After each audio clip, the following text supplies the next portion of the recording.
Each August, when the sun goes down, this is what you don't see. A city centre quietly turning into something else. Designed, tested and built before the first light switches on.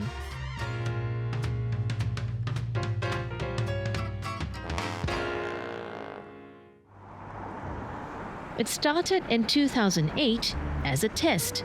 Could people be drawn into the city after dark for art? Today, it's one of Singapore's biggest cultural events, drawing more than 500,000 each year. For 2 weekends in August, Bras Basah Bugis becomes the stage, with museums, streets and public spaces lit up and repurposed.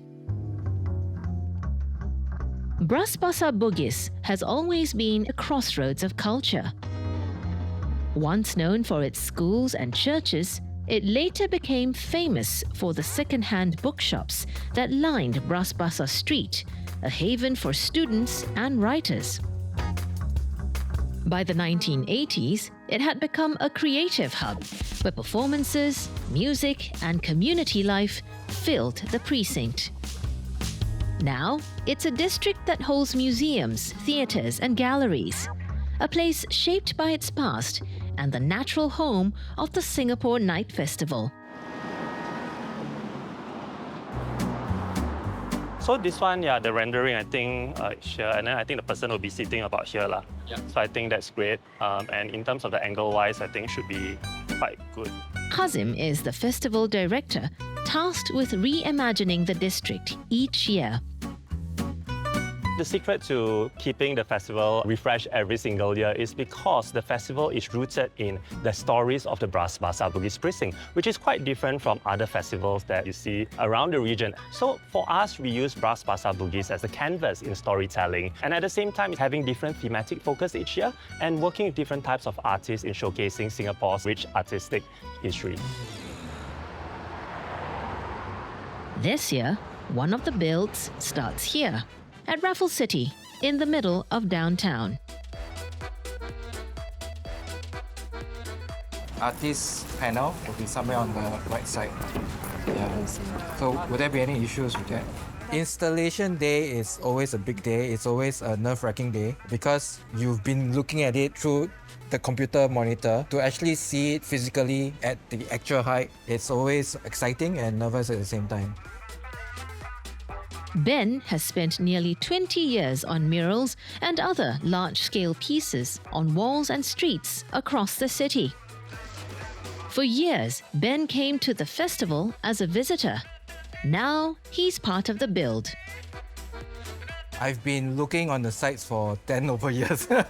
I would say this is one of my career highlights because as an artist, you definitely want to create something whereby you can have like some level of interaction with the public. So I think having this platform, having this medium, that's the best way to do it.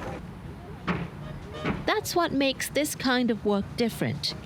It's not just about how it looks, but how people move through it, respond to it, and experience it in a public space. Getting it to work, visually and structurally, takes planning from the start.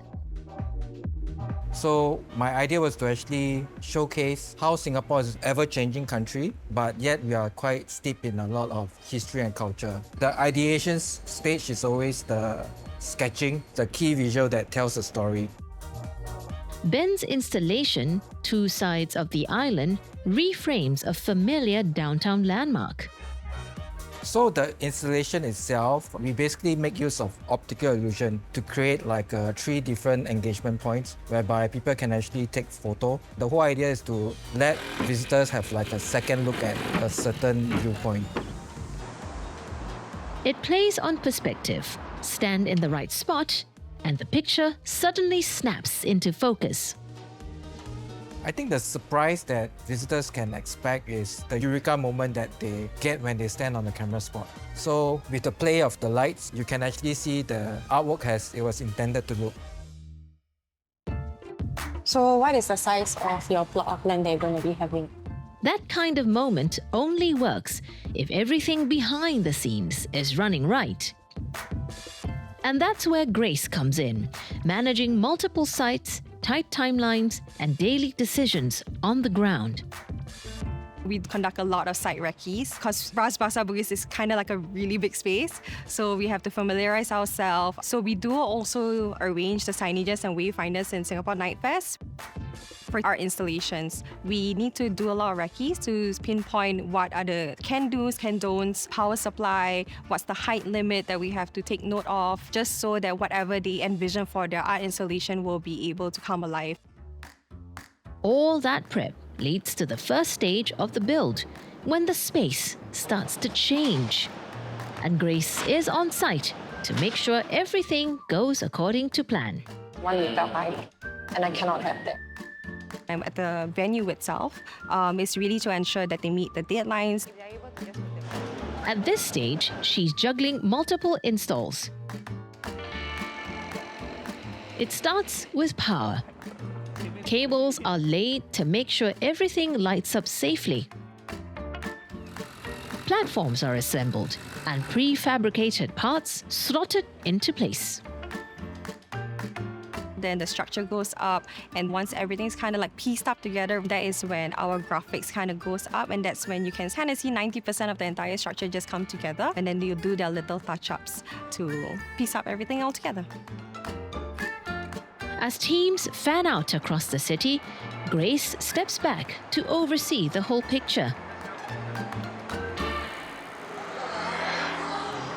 But on the ground, You use that DB box 这边拉过来哦，电全部由 bamboo 那边从由 bamboo 那边上 to distribute.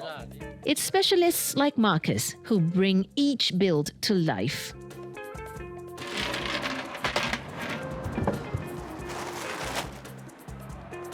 At Capital Singapore, one of this year's main installations is taking shape. So 你看啊，这个啊，这个洞哦，我需要一个 saw that 可以 cut through 那个套来。 It's called Kampong Chill, a communal space built from bamboo. The name comes from the Malay word kampong, meaning village. But building with bamboo at this scale brings its own challenges. It's a bit of a challenge because bamboos don't organically go straight, and the height of it actually causes a little bit of a curvature. We need to make sure that we could straighten those, and then to make it safe so that we can actually create this structure without any problems. Bamboo is strong, flexible, and has long been used in traditional kampong structures. But at this scale, every pole has to be checked, adjusted, and locked into place.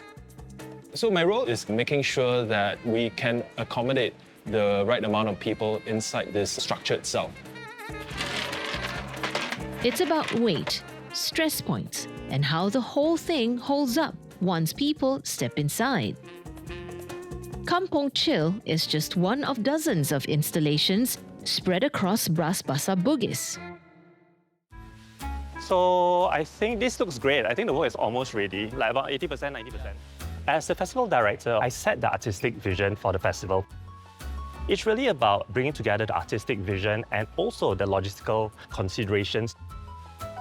So I think let's just make sure that the sticker here is accurate, so we find the best photo op for the people. Leading up to opening night, he walks the grounds, looking at each piece the way a visitor might. Make sure the festival assistant is here. They tell them what the artwork is about, so at least they have some sort of context of what the artwork is like. And after they flow here, they take photo here, then they go there and then one look. When walking around the different festival grounds, I'll be looking into the artwork itself and try to experience it myself, putting myself in the shoes of the audience itself. What will be the whole flow in terms of movement, and what exactly will they be able to feel when experiencing the artwork? It's not just about this year. The festival has been growing, and each edition builds on the last. I would say the Singapore Night Festival is important in Singapore's cultural calendar in the sense that it brings life to the Bras Basah Bugis district, telling the stories of the precinct, yet at the same time bringing different communities and artists together. And that's what has fueled the festival's growth year after year. The festival has grown to be bigger and also expanded the festival grounds, and now we are the largest nocturnal experience in Singapore. By the time the lights come on, the builds are in place. Structures tested, crews in sync, weeks of planning behind every move. The crowd sees the lights, but not the work that makes them possible. It takes artists, This will be lighted up. builders, and planners So that's why we are putting out the power over there as well. 这个 power 是在这个 box 上面。 working through the night to pull it off. That's how it works. And when it ends, they start thinking about the next one.